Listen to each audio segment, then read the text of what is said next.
लगभग 1,90,000 करोड़ का जो आज बजट वित्त मंत्री के तौर पर माननीय मुख्यमंत्री ने पेश किया है,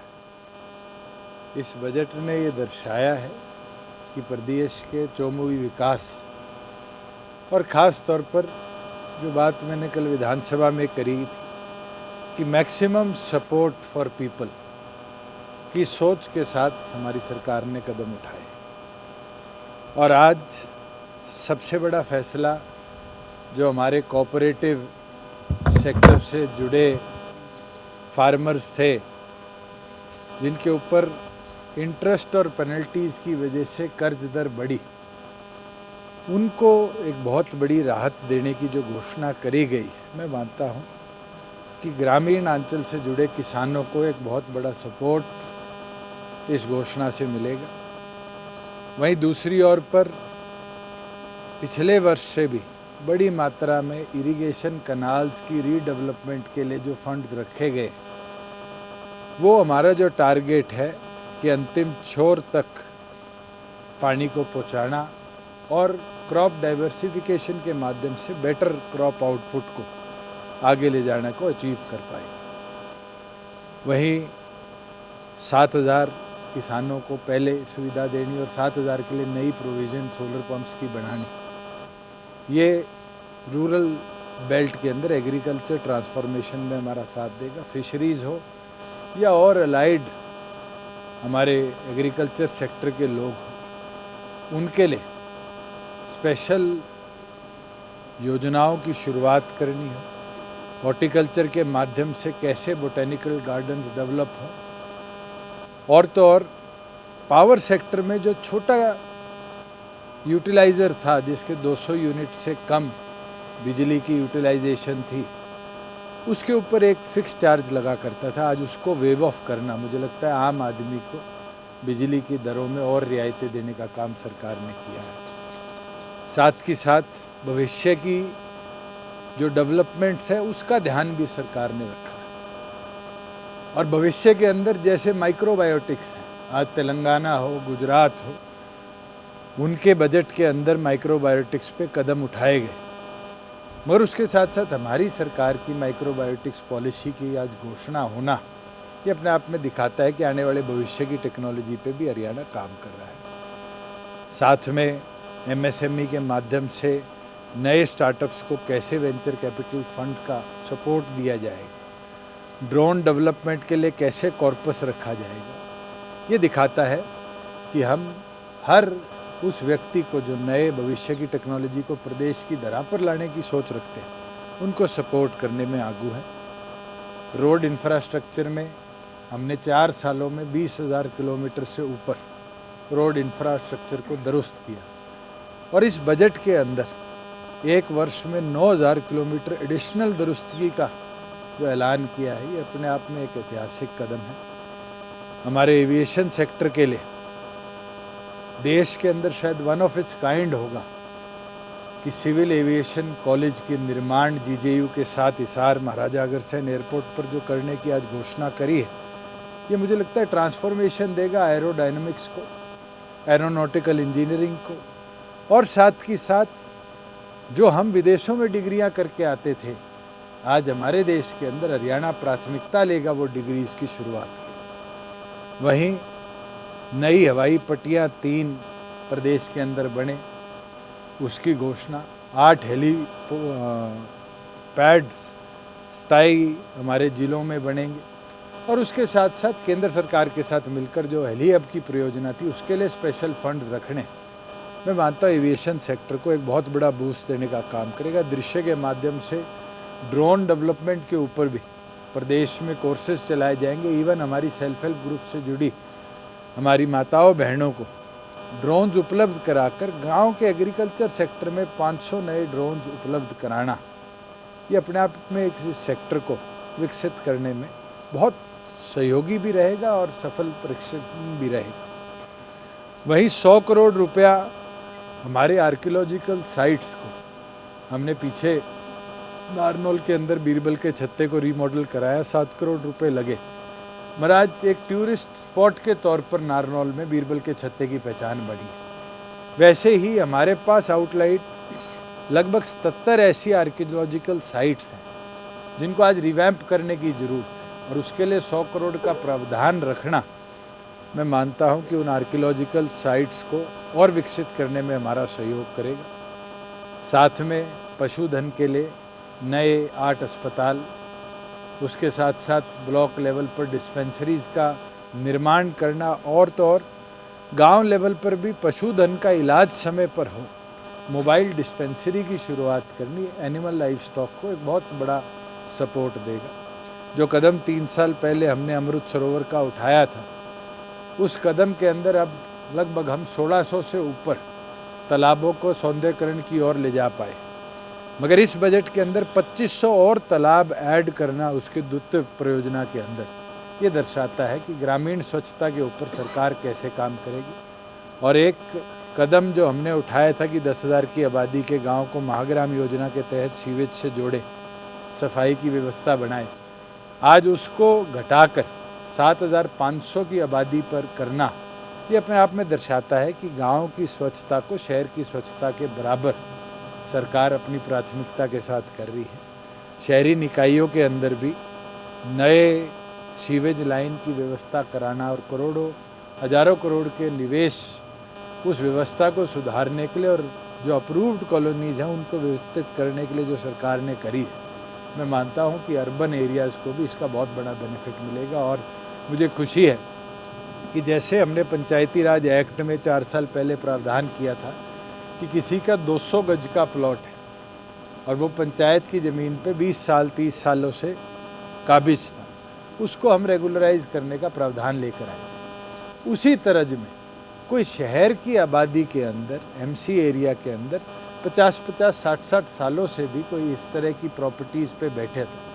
उसके लिए भी सरकार परियोजना लेकर आ रही है। मैं मानता हूँ कि ये शहर में रहने वाले नागरिकों के लिए भी एक ऐतिहासिक कदम रहेगा, और इस कदम से हजारों ऐसे लोग होंगे जो अपने मकान का मालिकाना हक भी पगड़ी की बजाय अपने नाम पर आने वाले भविष्य पे करवा पाएंगे। मुझे खुशी है कि माननीय मुख्यमंत्री ने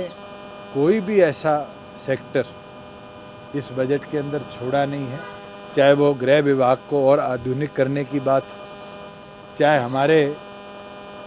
लेबर और श्रम विभाग के तहत गिग वर्कर्स जिनकी हमने पीछे भी बैठक करी थी उनको सपोर्ट देने की बात हो, हमारे प्रदेश के अंदर कैसे पद्मा योजना के माध्यम से नई इंडस्ट्री स्थापित हो, और तो और 10,000 एकड़ का लैंड बैंक कैसे प्रदेश में बने, उसके ऊपर जो स्पेशल अनाउंसमेंट करी है, ये अपने आप में दर्शाता है कि प्रदेश प्रगति और विकसितता के कदम पर आगे बढ़ रहा है। मैं तो धन्यवाद करूंगा माननीय मुख्यमंत्री का कि जिनने प्रदेश के प्रत्येक वर्ग को छूने का इस बजट में काम किया।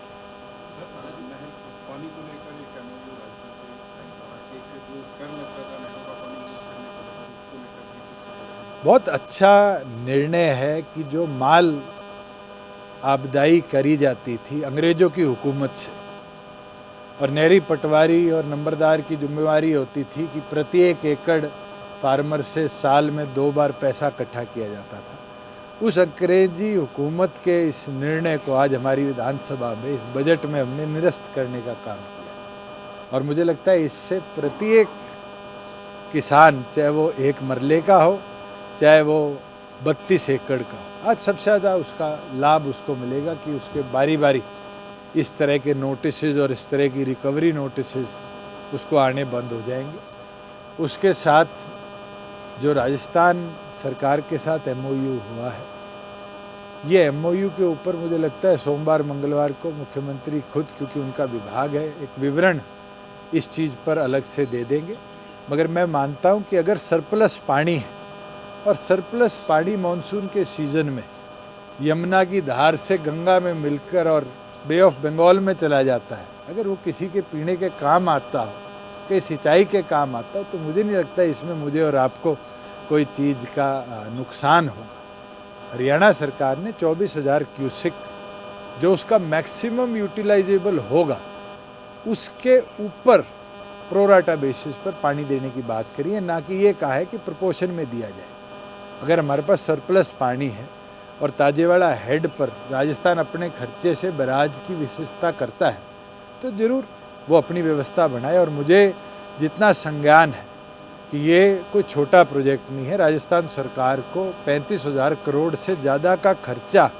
इस पूरे प्रोजेक्ट को बनाने में आएगा। और अगर कर पाएंगे तो बिल्कुल, मैं राजस्थान में जब चुनाव में था तो जो मरुस्थल का एरिया बोला जाता है, शेखावटी का एरिया बोला जाता है, उस पूरे इलाके में पीने के पानी की संचालित व्यवस्था बना पाए।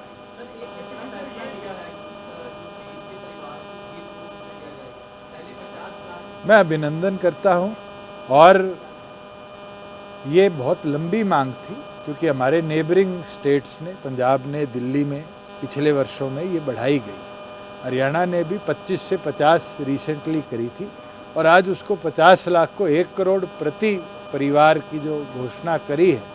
ये बहुत ऐतिहासिक है। मुझे लगता है हमें गर्व है कि भारतीय सेना, नौसेना, वायुसेना के और पैरामिलिट्री के अंदर हर 10वां आदमी हरियाणा की धरती से जाता है। और उस देश सेवा के अंदर अगर कोई त्रासदी हो जाती है तो उसके परिवार को सपोर्ट करने में हमें बेहद खुशी है कि हमारी सरकार कर पाई।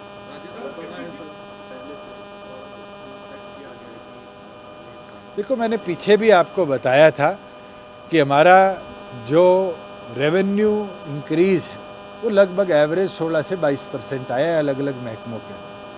और मैं मानता हूं कि जो इंक्रीज़ आया है आज उसका नतीजा है कि उस इंक्रीज़ के साथ हम हरियाणा प्रदेश के लोगों को और बेहतर सुविधाएं दे पाए।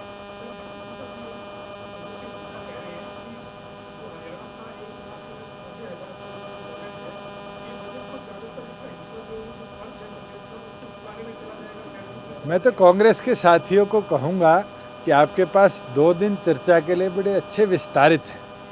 फैक्ट्स लेकर आइए और आकर वहाँ पर इस पर चर्चा करिए, एक एक पॉइंट पर सरकार जवाब भी देगी। आज जो हमने कदम उठाए हैं और ऐतिहासिक उठाए हैं, उसकी ज़रूर सराहना करने का काम।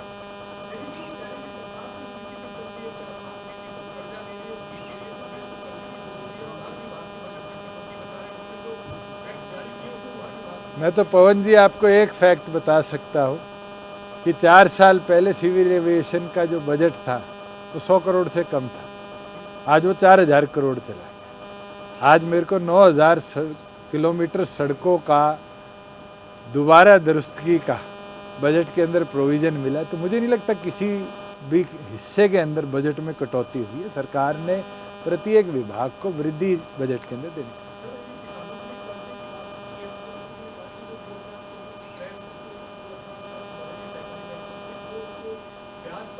देखिए, टोटल अमाउंट भी विवरित था, 2700 करोड़ रुपया टोटल अमाउंट है, और उस पर इंटरेस्ट एंड पेनल्टीज जो है वो 1700 करोड़ है। फार्मर तो हर क्रॉप सीजन के बाद अपना कृषि कार्ड रिन्यू कराता है, और कई रिन्यू कराने रह जाते हैं, इसी कारण उनके प्रॉपर्टी अटैचमेंट्स के ऑर्डर भी समय अनुसार दिए जाते हैं। उससे एक बारी में निपटारा देने के लिए सरकार ने योजना बनाई, और मैं चाहता हूँ कि फार्मर मूल भर के अपना दोबारा रिन्यू करा ले, और जो इंटरेस्ट एंड पेनल्टीज थी उसको सरकार 1700 करोड़ के लगभग है वेव ऑफ करे।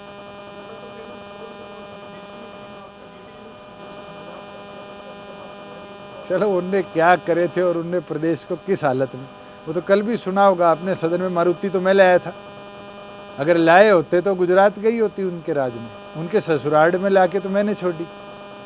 आज मटिंडू के साथ लगते हुए IMT के अंदर अगर मारुति आई है तो हमारी सरकार की योजनाओं की वजह से आई। कांग्रेस के कुशासन में तो लाठियां चली थी, गोलियां चली थी।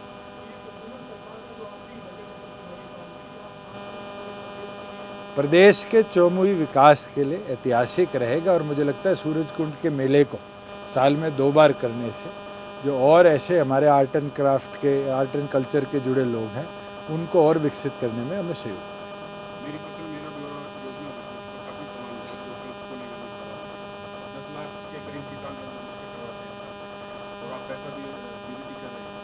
मैं खुशी के साथ कह सकता हूँ कि 4 वर्षों में 1 लाख करोड़ रुपया 14 फसलों का MSP का हमारी सरकार ने DBT के माध्यम से किसान को दिया है। मेरे पड़ोस में पंजाब के मुख्यमंत्री का निवास है, मैं तो उनको सुझाव देता हूँ, हमसे रेप्लिकेट करो, सीखो और अपनी स्टेट में इम्प्लीमेंट करो। आज किसान समृद्ध भी होगा और किसान को तरक्की